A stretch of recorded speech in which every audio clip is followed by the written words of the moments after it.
नमस्कार, स्वागत है आपका इंडिया न्यूज उत्तर प्रदेश उत्तराखंड में। मैं हूं आपके साथ संगीता द्वंशी। बुलेटिन की शुरुआत करते हैं सुपरफास्ट अंदाज में। उत्तर प्रदेश में दिवाली पर प्रदेशवासियों को बिजली कटौती से नहीं जूझना पड़ेगा। ऐसे में प्रदेश सरकार ने धनतेरस से लेकर के दिवाली तक सभी को 24 घंटे बिजली आपूर्ति करने का फैसला लिया है।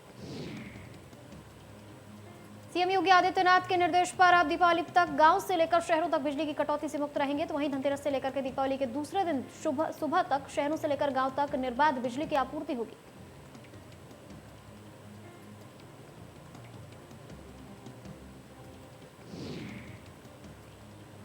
भगवान श्री राम की नगरी अयोध्या में दीपोत्सव 2021 पर एक नया रिकॉर्ड बनेगा। दीपोत्सव को पहले से अधिक भव्य और वैश्विक पटल पर अविस्मरणीय बनाने की योजना तैयार कर ली गई है। उत्तर प्रदेश पर्यटन विभाग की ओर से तैयारी को पूरा कर लिया गया है। सीएम योगी आदित्यनाथ के नेतृत्व में प्रदेश भर में दीपोत्सव 2021 का आयोजन होगा। इसमें आकर्षण का केंद्र एक बार फिर अयोध्या का 5 दिवसीय दीपोत्सव होने जा रहा है। इस बार दीपोत्सव के दौरान प्रभु राम की नगरी में 12 लाख दीपों को जलाया जाएगा। पिछले साल दीपोत्सव पर 6 लाख से अधिक दिए जलाए गए थे, जो एक विश्व रिकॉर्ड है। तो वहीं इस बार 12 लाख दिए जलाकर विश्व रिकॉर्ड बनाया जाएगा। सोमवार से शुरू होकर 5 दिनों तक चलने वाला समारोह के दौरान रामलीलाओं का मंचन, 3D होलोग्राफिक प्रदर्शन, लेजर शो, आतिशबाजी भी होगी। इस बार नदी के तट पर 9 लाख दिए जलाए जाएंगे और शेष 3 लाख दिए शहर के अन्य हिस्सों में 3 नवंबर को शाम 6 से 6:30 बजे के बीच जलाए जाएंगे। दिवाली की पूर्व संध्या पर 3 नवंबर को प्रदेश के हर गांव से आने वाले 5 मिट्टी के दिए प्रभु श्री राम की नगरी को रोशन करेंगे। अयोध्या में 1 नवंबर से दीपोत्सव शुरू होने जा रहा है।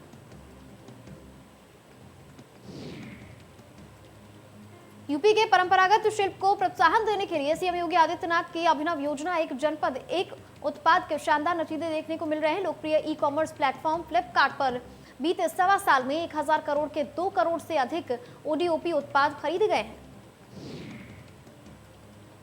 सोमवार को फ्लिपकार्ट के प्रतिनिधियों ने मुख्यमंत्री योगी आदित्यनाथ से भेंट कर उन्हें ये जानकारी दी है। इसके साथ ही ओडीओपी योजना के लिए मुख्यमंत्री का आभार भी जताया है।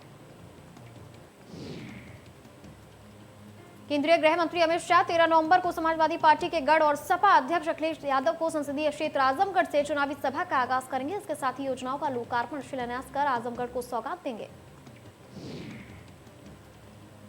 केंद्रीय गृह मंत्री अमित शाह 12 नवंबर को वाराणसी में काशी क्षेत्र की बैठक लेंगे। काशी क्षेत्र को मतने के बाद 13 नवंबर को शाह आजमगढ़ से चुनावी हुंकार भरेंगे।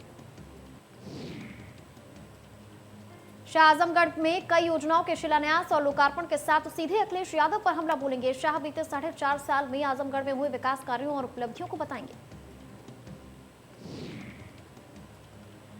राज्यपाल आनंदीबेन पटेल का आज आजमगढ़ दौरा है, जहां राज्यपाल कृषि विश्वविद्यालय कोटवा का निरीक्षण करेंगी और इसके साथ ही आंगनबाड़ी महिलाओं के कार्यक्रम में भी शिरकत करेंगी। इसके बाद आजमगढ़ से मऊ में जाकर शीतला माता मंदिर में दर्शन करेंगी।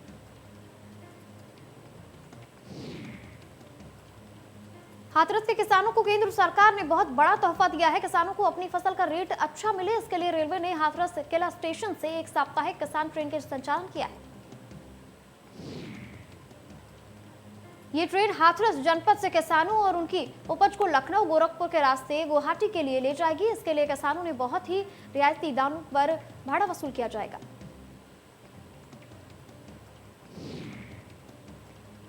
बहराइच में ऑपरेशन के दौरान मरीज की मौत का मामला सामने आया है, जहां नर्सिंग होम में मरीजों की जिंदगी से खिलवाड़ किया जा रहा है। ऑपरेशन के दौरान लापरवाही बरतने पर टीचर की जान चली गई। परिजनों ने गलत इलाज का आरोप लगाते हुए अस्पताल में जमकर हंगामा किया है।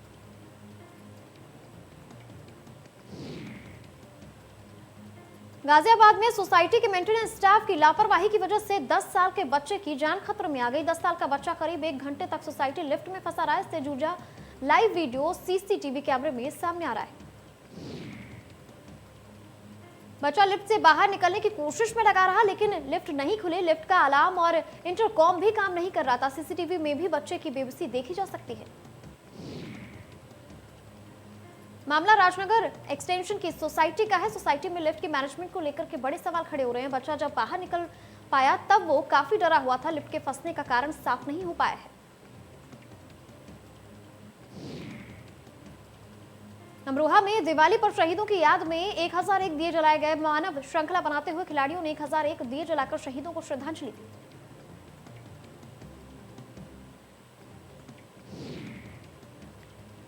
ग्रेटर नोएडा में दबंगों ने गार्ड को जमकर पीटा। सोसाइटी में गलत दिशा में जाने पर गार्ड ने पहले रोका, जिसके नाराज दबंगों ने गार्ड की पिटाई कर दी। तो वहीं मारपीट की घटना सीसीटीवी कैमरे में कैद हो गई है, जबकि सीसीटीवी के आधार पर पुलिस से जांच शुरू कर दी है। रेलवे स्टेशन मास्टर को मिले प्रमुख स्टेशनों और प्रमुख धार्मिक स्थलों को उड़ाने की धमकी मामले की जांच एटीएस करेगी। तो वहीं इसके मद्देनजर प्रदेश भर में अलर्ट जारी कर दिया गया है। रेलवे स्टेशनों को बम से उड़ाने की मिली धमकियों को मद्देनजर रेलवे स्टेशनों पर सतर्कता बढ़ा दी गई है। लगातार टीमों द्वारा यात्रियों की जांच की जा रही है, संदिग्धों पर नजर रखी जा रही है। बता दें कि बीते दिन हापुड़ रेलवे स्टेशन मास्टर को एक पत्र मिला था। इसमें 26 नवंबर को हापुड़, खुर्जा, अलीगढ़, कानपुर, टूंडला, बरेली, मुरादाबाद, लखनऊ और गोरखपुर समेत यूपी के कई रेलवे स्टेशनों को उड़ाने की धमकी दी गई थी। इसके अतिरिक्त 6 दिसंबर को प्रयागराज, अयोध्या, हरिद्वार, उज्जैन, मुंबई और अहमदाबाद के धार्मिक स्थलों को भी बम से उड़ाने की धमकी दी गई थी। पत्र भेजने वाले ने अपना नाम मोहम्मद अमीम शेख और खुद को आतंकी संगठन लश्कर-ए-तोयबा का एरिया कमांडर बताया। हिंदी में लिखे गए पत्र में लश्कर और तोयबा को तोइफा लिखा गया है।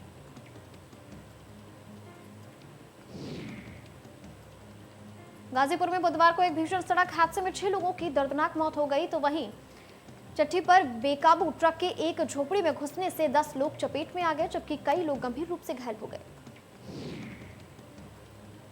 अन्य लोगों को जिले के अस्पताल में भर्ती कराया गया है, जहां पर उनका इलाज जारी है। इस हादसे की जानकारी मिलने पर पुलिस मौके पर पहुंची और शवों को बाहर निकाला। इस दौरान दुर्घटना से आक्रोशित ग्रामीणों ने शव को सड़क पर रखकर जाम लगा दिया। तो वहीं पुलिस का कहना है कि अब तक ट्रक के बेकाबू होने की वजह सामने नहीं आ पाई है।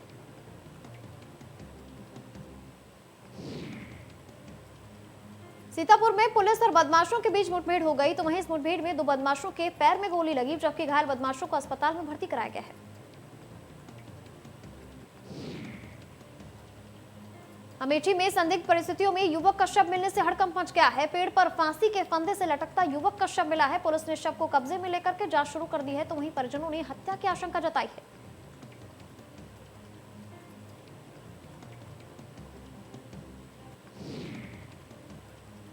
सीतापुर में महिला को तालिबानी सजा दी गई। दबंग ने महिला को जमकर पीटा और पिटाई का वीडियो अब खूब वायरल हो रहा है सोशल मीडिया पर।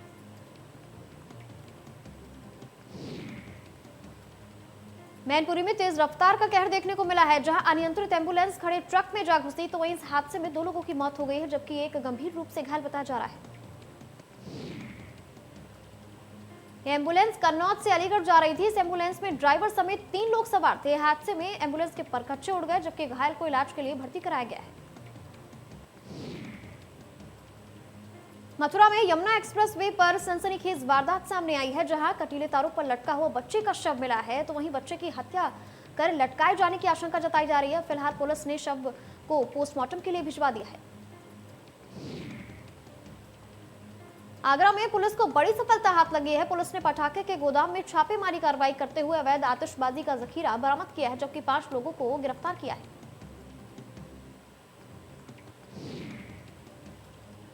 अलीगढ़ में पुलिस को बड़ी कामयाबी हाथ लगी। सीसीटीवी कैमरे की मदद से पुलिस ने अपहरण किए हुए 4 साल के बच्चे को बरामद किया है। पुलिस ने दोनों आरोपियों को गिरफ्तार करके जेल भेज दिया है। बता दें कि बाबरी मंडी के दंपत्ति को 20,000 में बच्चे को बेचा जाना था। मासूम घर के बाहर से अपहरणकर्ता लेकर के फरार हो गए, जिसकी पुलिस तलाश कर रही थी।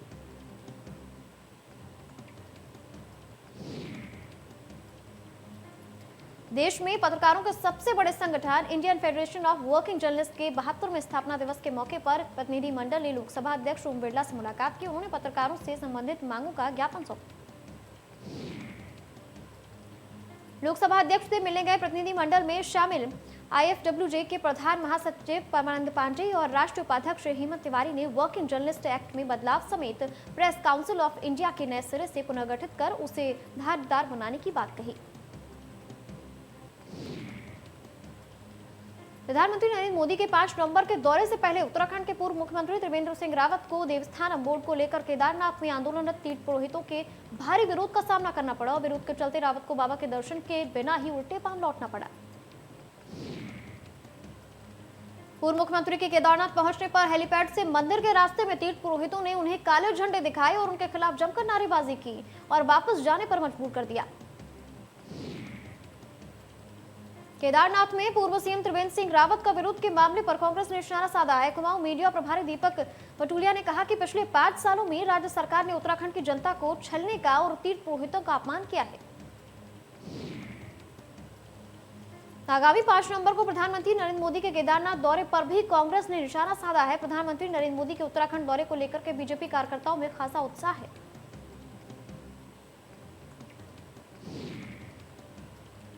मंत्री सुबोध उनियाल ने कांग्रेस के पूर्व राष्ट्रीय अध्यक्ष राहुल गांधी को एक बार फिर से मंच से पप्पू कह दिया। सुबोध उनियाल ने मंच से कहा कि कोई भी व्यक्ति अगर गूगल करे तो उसमें पप्पू लिखने पर सीधे राहुल गांधी का नाम आता है।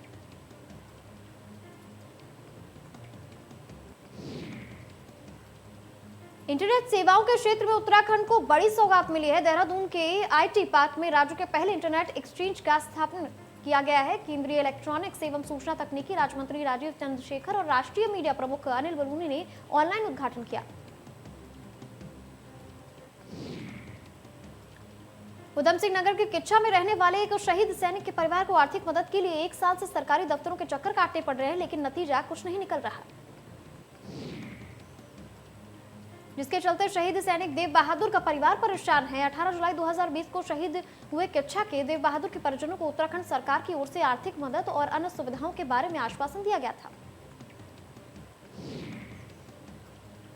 हर साल की तरह इस बार भी दिवाली ग्रुप द्वारा जेल रोड स्थित दिव्यांग बच्चों द्वारा बनाए गए दिवाली के सामान की प्रदर्शनी का आयोजन किया गया। प्रदर्शनी का शुभारंभ अपर पुलिस अधीक्षक प्रमोद कुमार ने फीता काटकर किया। इस अवसर पर आप नेता दीपक बाली शहर के तमाम गणमान्यों और समाज सेवी समेत दिव्यांग बच्चों का मनोबल बढ़ाने के लिए पहुंचे। उत्तराखंड में शिक्षा बेहतर करने के उद्देश्य से सरकार ने प्रदेश के सभी ब्लॉक में 2 अटल उत्कृष्ट विद्यालयों को संचालित किया है।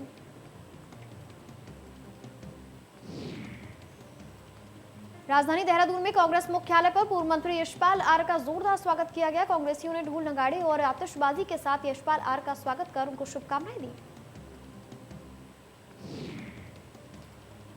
आयुष्मान खुराना की अपकमिंग फिल्म डॉक्टर जी 17 जून 2022 को रिलीज होगी। आयुष्मान ने खुद फिल्म का एक नया पोस्टर शेयर कर रिलीज डेट की अनाउंसमेंट की है।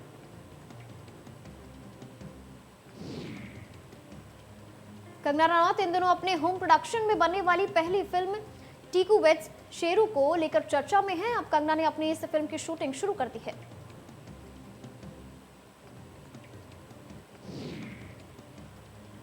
एनटीआर और रामचरण की RRR का टीजर रिलीज हो गया है। फिल्म अगले साल 7 जनवरी को सिनेमाघरों में रिलीज होगी।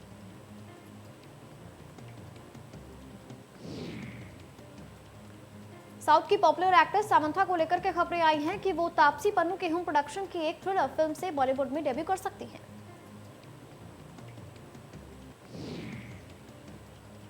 रितेश देशमुख और फरदीन खान काफी समय से अपनी अपकमिंग फिल्म विस्फोट को लेकर के सुर्खियों में है। फिल्म से जुड़ी एक जानकारी में पता चला है कि क्रिस्टल डिसूजा के इस फिल्म में एंट्री हो गई है। बॉलीवुड के बादशाह शाहरुख खान आज अपना 56वां जन्मदिन मना रहे हैं। शाहरुख ने सालों के संघर्ष के बाद अपने बेहतरीन अभिनय के हुनर से इंडस्ट्री में बादशाह की उपलब्धि हासिल की है। फिल्म मेकर महेश मांजरेकर की फिल्म अंतिम जल्द ही बड़े पर्दे पर रिलीज होने वाली है। फिल्म में एक्टर सलमान खान एक सरदार पुलिस अफसर के रूप में नजर आएंगे। टीम इंडिया को T20 वर्ल्ड कप के पहले मैच में पाकिस्तान से मिली करारी हार के बाद कुछ ट्रोलर्स ने विराट की बेटी को लेकर गालियां दी और यहां तक रेप की धमकी भी दे डाली। T20 वर्ल्ड कप में आज टूर्नामेंट का 30वां मुकाबला साउथ अफ्रीका और बांग्लादेश के बीच अबू धाबी में खेला जाएगा। बांग्लादेश लगभग सेमीफाइनल की रेस से बाहर हो चुका है।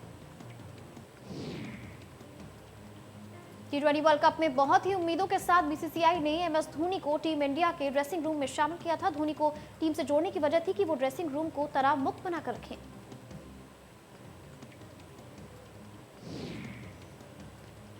रोहित शर्मा T20 और वनडे के लिए टीम इंडिया के नए कप्तान होंगे। जल्द ही चयन कमेटी की बैठक में रोहित के नाम पर फाइनल मुहर लग जाएगी। T20 वर्ल्ड कप में न्यूजीलैंड के खिलाफ मिली हार से बुमराह ने कहा, कभी कभी आपको एक ब्रेक चाहिए होता है। अपनी फैमिली को मिस करते हैं। हम पिछले लगातार 6 महीने से खेल रहे हैं। आनंद महिंद्रा ने देश के लिए गोल्ड मेडल जीतने वाले पानीपत के नीरज चोपड़ा से वादा पूरा कर दिया है। आनंद महिंद्रा की तरफ से महिंद्रा की नई नवेली XUV 700 कार घर पहुंचा।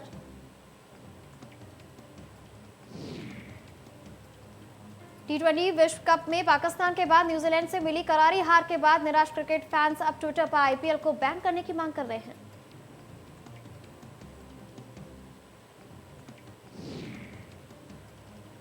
भारत में आज कोविड-19 के 10,423 नए मामले सामने आए हैं। पिछले 24 घंटों में 443 मरीजों की जान चली गई है। बता दें 24 घंटे में संक्रमण से 15,021 लोग ठीक भी हुए हैं।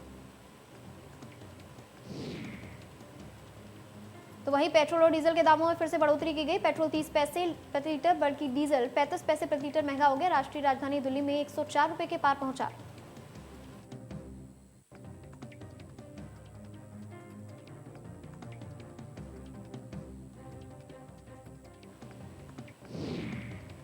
तो फिलहाल के लिए इस बुलेटिन में इतना ही, लेकिन प्रदेश से जुड़ी तमाम बड़ी खबरों के लिए बने रहिए हमारे साथ। देखते रहिए इंडिया न्यूज उत्तर प्रदेश उत्तराखंड।